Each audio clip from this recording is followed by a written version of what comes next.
Assalamualaikum warahmatullahi wabarakatuh. Bertemu lagi dengan Ibu dalam pelajaran matematika.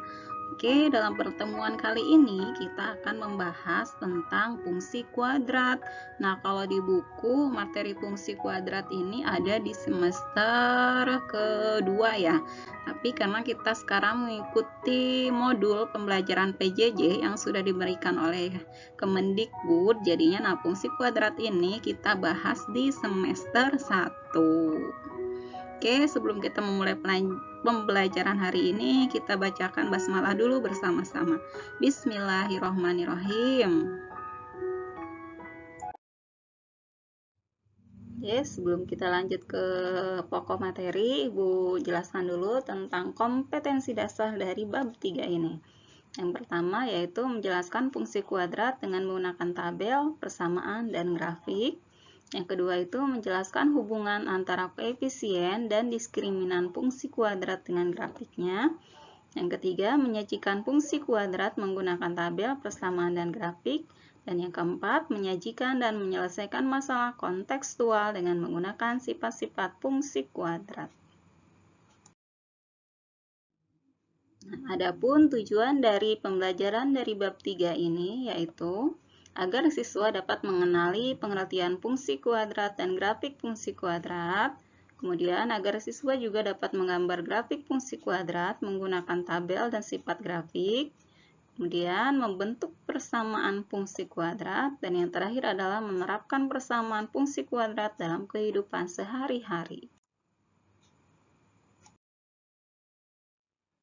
Nah, sebelum masuk ke inti pembelajaran di bab 3 ini, nah, Ibu akan sedikit memperkenalkan atau mengenalkan tokoh-tokoh atau ilmuwan yang berhubungan dengan fungsi kuadrat atau aljabar. Nah, salah satunya yaitu ada yang namanya, ada yang tahu siapa ini? Nah, ini adalah Al-Khawarizmi atau nama lengkapnya adalah Muhammad Ibnu Musa Al-Khawarizmi. Nah, di dunia barat dikenal sebagai Al-Khawarizmi. Nah, Al-Khawarizmi ini hidup pada masa Khalifah Al-Ma'mun pada masa dinasti Abbasiyah.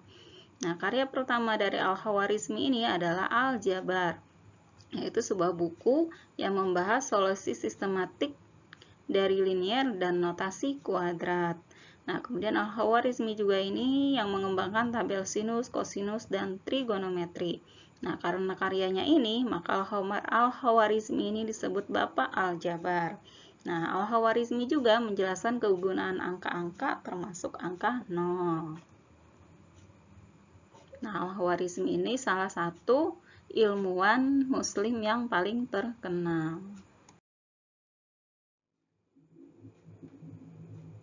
Nah, berikutnya ilmuwan yang berhubungan dengan fungsi kuadrat yang akan kita bahas di bab 3 ini yaitu Galileo Galilei.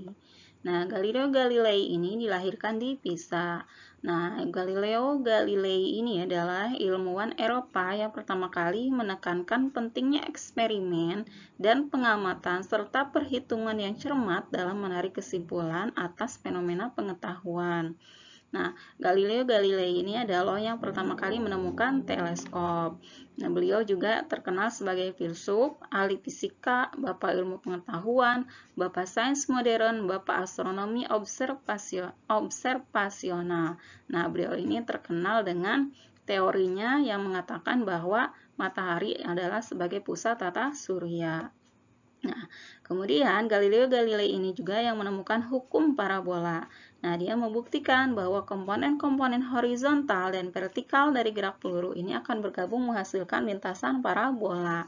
Nah, lintasan parabola ini sama seperti bentuk grafik dari fungsi kuadrat yang akan kita bahas di bab 3 ini. Oke, kita perhatikan gambar berikut ini. Di sini adalah contoh gerakan atau lintasan parabola. Di sini adalah ada seorang yang sedang memukul bola golf. Nah, bola golf ini ketika dipukul, maka dia akan membentuk sebuah lintasan. Lintasannya berbentuk lintasan parabola. Nah, lintasan parabola ini adalah merupakan salah satu contoh grafik dari fungsi kuadrat. Nah, berikutnya ada seorang anak yang sedang bermain skipping. Nah, skipping ini juga akan membentuk suatu lintasan parabola. Nah, lintasan ini adalah bentuk dari grafik persamaan kuadrat. Nah, jadi persamaan kuadrat yang akan kita bahas ini adalah sebuah grafik yang berbentuk seperti lintasan parabola. Baiklah, kita perhatikan ilustrasi gambar berikut. Di sini diilustrasikan ada seorang anak yang bernama Bobby, dia sedang bermain ayunan. Nah, ayunan di sini, nah ini si Bobby, dia sedang bermain ayunan. Nah, di sini diibaratkan dengan lintasan ayunannya. Nah, lintasan ayunan ini di sini berarti ada sumbu X, dan ke atas ini ketinggian ini ada sumbu Y. Nah, jika suatu panjang mewakili panjang sebenarnya 1 meter, jadi setiap satu kotak ini 1 meter, ketinggian Bobby pada tempat kedudukan titik A, B, C, D, E, dan F dapat dinyatakan dalam tabel seperti tabel berikut. Nah, di sini titik jarak dari sumbu kiri ke kanan. Jadi di sini dari kiri ke kanan. A-nya adalah negatif 7. Di sini A-nya adalah negatif 7. Di sini ada berapa kotak? 1, 2, 3, 4, 5, 6, 7. Ada 7 kotak. Berarti ini adalah sumbu X-nya. Ada ke sebelah kiri berarti negatif 7. Ketinggiannya, di sini ketinggiannya A ketinggiannya ada di mana? Kita hitung tinggi ke atasnya berapa? 1, 2, 3, 4, 5, 6. Nah, berarti ketinggiannya atau T di sini adalah 6. Titik B. Nah, di sini titik B. Sebelah kirinya ada berapa kotak? 1, 2, 3, 4, 5, 6. Ada 6 kotak. Karena ke kiri berarti negatif 6. Kemudian ketinggiannya berapa kotak? 1, 2, 3, 4. Ada 4 kotak. Berarti di sini ketinggiannya 4 dan seterusnya sampai di sini titik F. F di sini berapa langkah ke kanan? 1, 2, 3, 4, 5, 6. 6 ke kanan, karena ke kanan berarti positif, ketinggiannya 1, 2, 3, 4.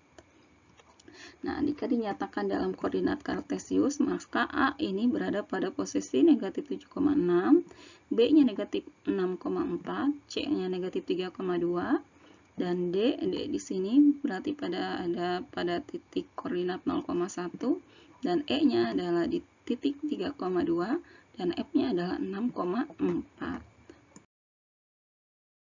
Nah, jika himpunan M menyatakan jarak Bobby terhadap sumbu, dan himpunan M menyatakan tinggi Bobby dari permukaan tanah, nah relasi atau hubungan antara anggota himpunan M dengan anggota himpunan N ini dapat dinyatakan seperti gambar berikut.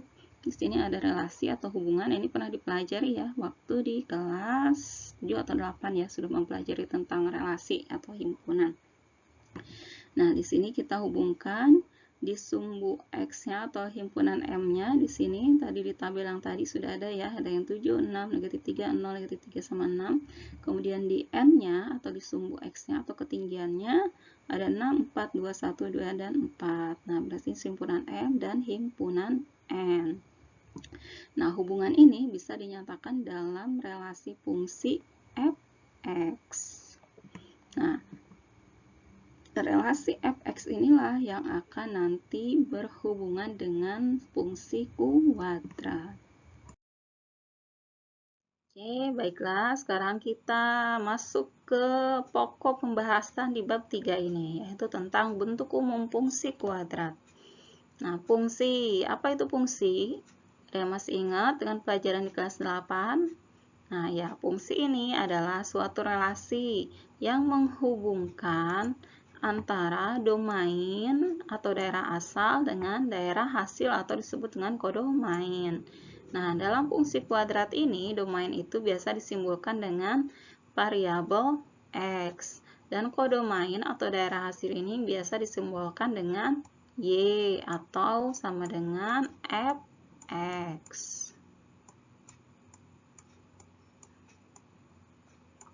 Nah, Ada banyak fungsi yang dibahas dalam matematik. Nah, salah satunya adalah fungsi kuadrat.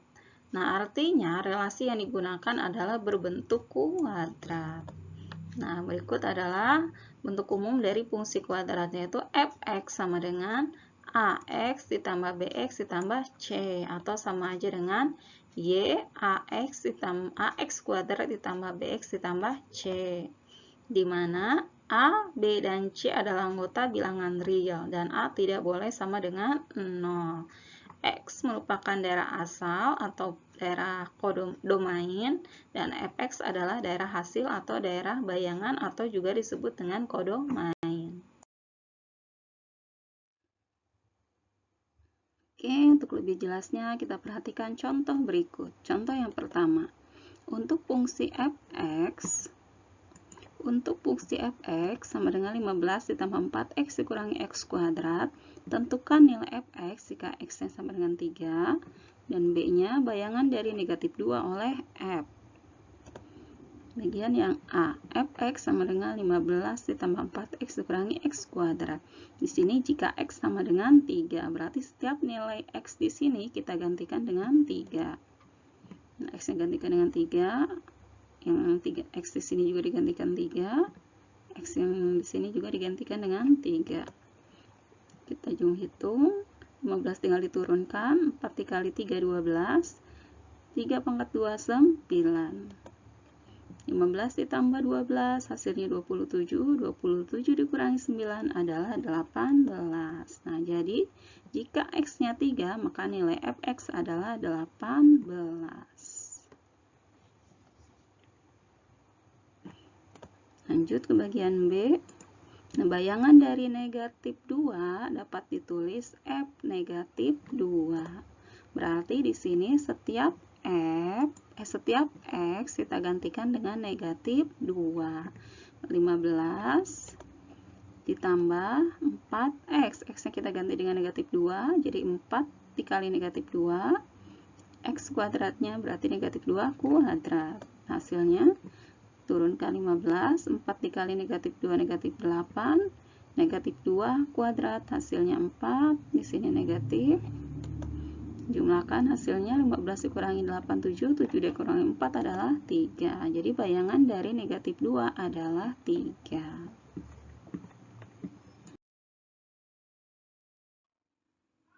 Baiklah, kita lanjut ke pembahasan berikutnya, yaitu grafik fungsi kuadrat. Nah, fungsi kuadrat ini paling sederhananya adalah fx sama dengan x kuadrat.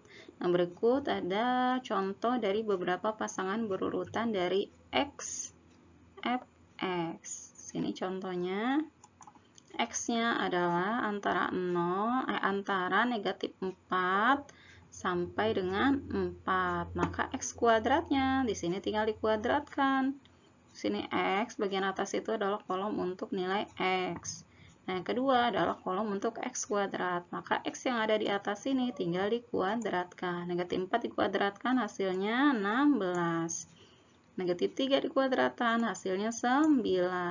Negatif 2 dikuadratkan hasilnya adalah 4, dan seterusnya. Setiap x yang di atas di kolom yang kedua ini maka dikuadratkan.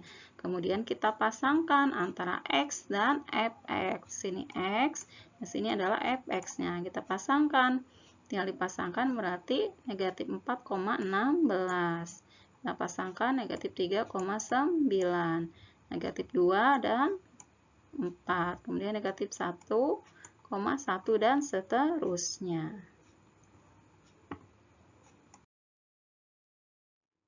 Nah, data yang tadi di dalam bentuk tabel, kita sajikan dalam bentuk grafik, yaitu grafik fungsi fx kuadrat. Nah, grafiknya seperti ini. Nah, ini namanya adalah grafik atau diagram Kartesius atau titik koordinat. Nah, ini sudah dipelajari ya waktu di kelas 8. Nah, dari pasangan-pasangan yang tadi sudah didapat di tabel, kita masukkan ke sini. Tadi ada titik, x-nya negatif 4, y-nya 16, berarti titiknya di sini. Kemudian ada titik negatif 3, 9, berarti titiknya di sini. Kemudian ada negatif 2 sama 4. Ada negatif 1 dengan 1 dan seterusnya. Kita buat dulu titik-titiknya. Nah, dari titik-titik ini kita hubungkan. Nah, setelah dihubungkan, maka akan membentuk suatu lintasan parabola. Nah, grafik ini namanya adalah grafik fungsi f(x) kuadrat.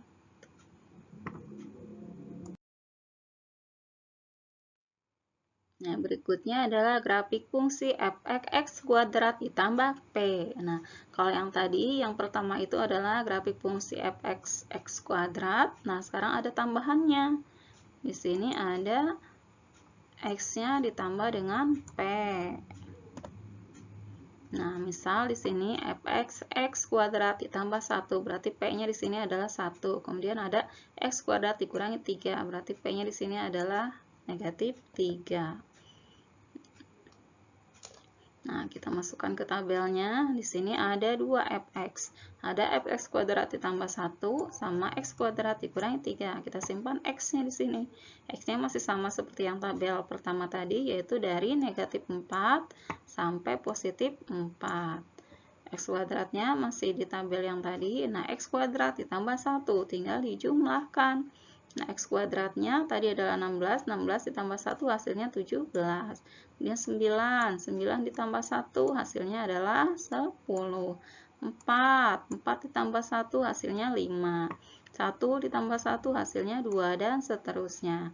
Kemudian di tabel berikutnya yaitu x kuadrat dikurangi 3, berarti tinggal x kuadratnya yaitu 16 dikurangi negatif 3. Nah, hasilnya 16 dikurangi 3 adalah 13. Dan 9 dikurangi 3, 6. 4 dikurangi 3 hasilnya 1. 1 dikurangi 3 hasilnya negatif 2 dan seterusnya.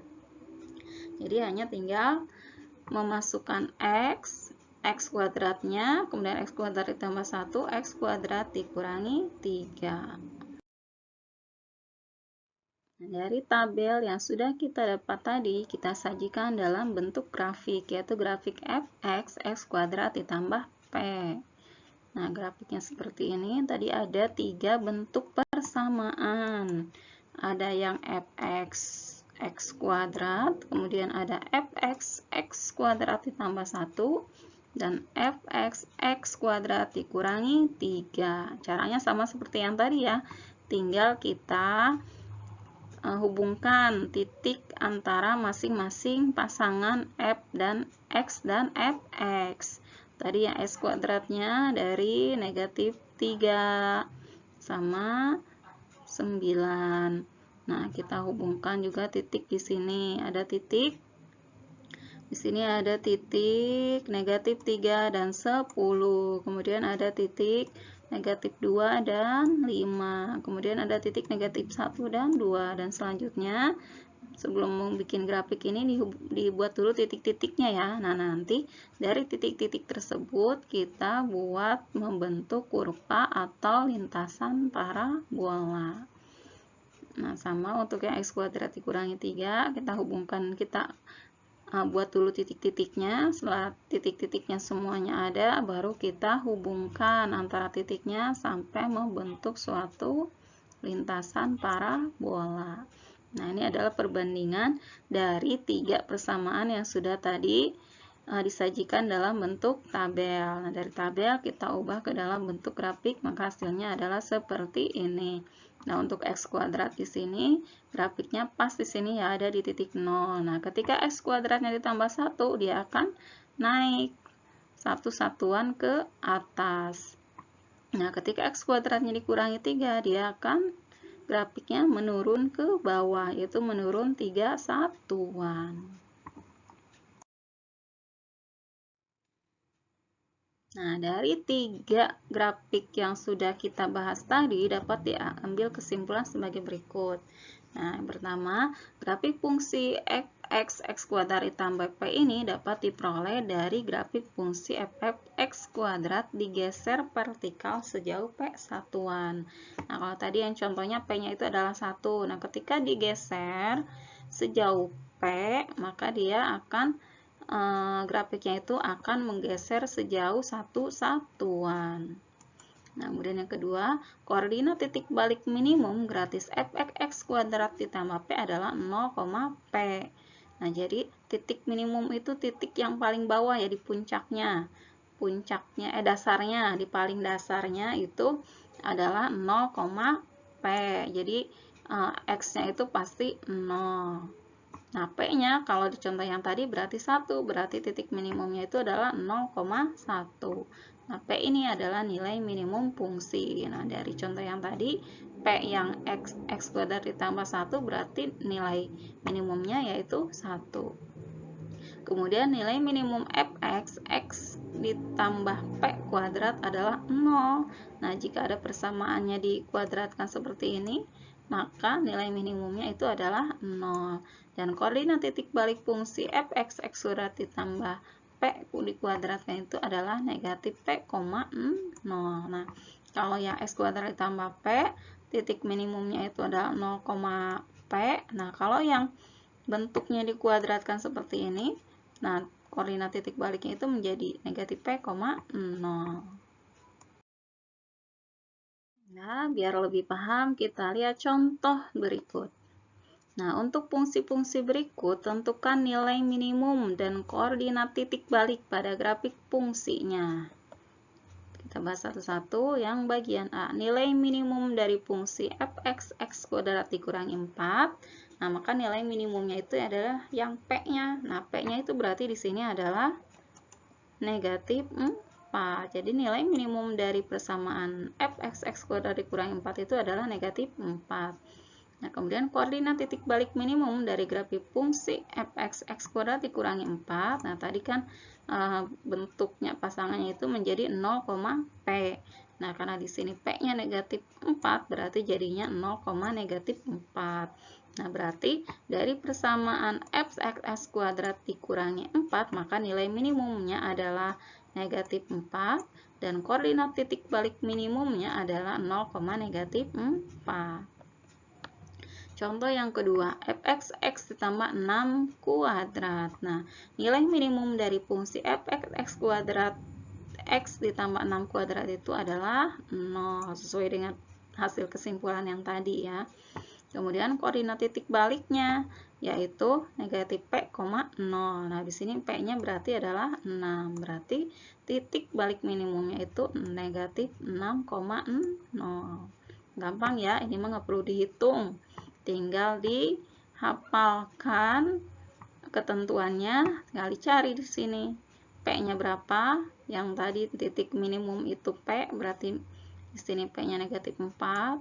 Kemudian koordinat titik baliknya untuk bentuk persamaan seperti ini itu adalah 0, P. P-nya negatif 4, berarti jadi 0, negatif 4. Kalau yang bentuknya kuadrat seperti ini, titik minimumnya itu pasti akan 0.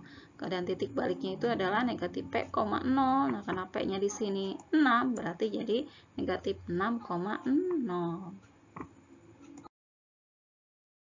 Oke, baiklah. Hari ini tadi kita sudah membahas tentang bentuk umum dari persamaan kuadrat, kemudian grafik fungsi kuadrat, kemudian membuat grafik dan unsur-unsur dari grafik fungsi kuadrat. Nah, matematik itu tidak akan bisa paham kalau tanpa latihan langsung. Kalau hanya membaca, melihat contoh soal, itu pasti kurang ya pemahamannya. Nah, agar bisa lebih memahami apa yang sudah kita pelajari hari ini, silakan kerjakan kegiatan siswa yang ada di halaman 86. Silakan bisa langsung dikerjakan di buku paketnya. Oke.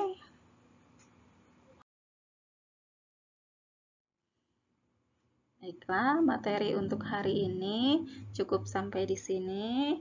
Terima kasih atas segala perhatiannya. Sampai bertemu lagi di pertemuan berikutnya. Kita tutup pertemuan ini dengan bacaan hamdalah. Alhamdulillahirabbil alamin. Terima kasih atas segala perhatiannya. Assalamualaikum warahmatullahi wabarakatuh.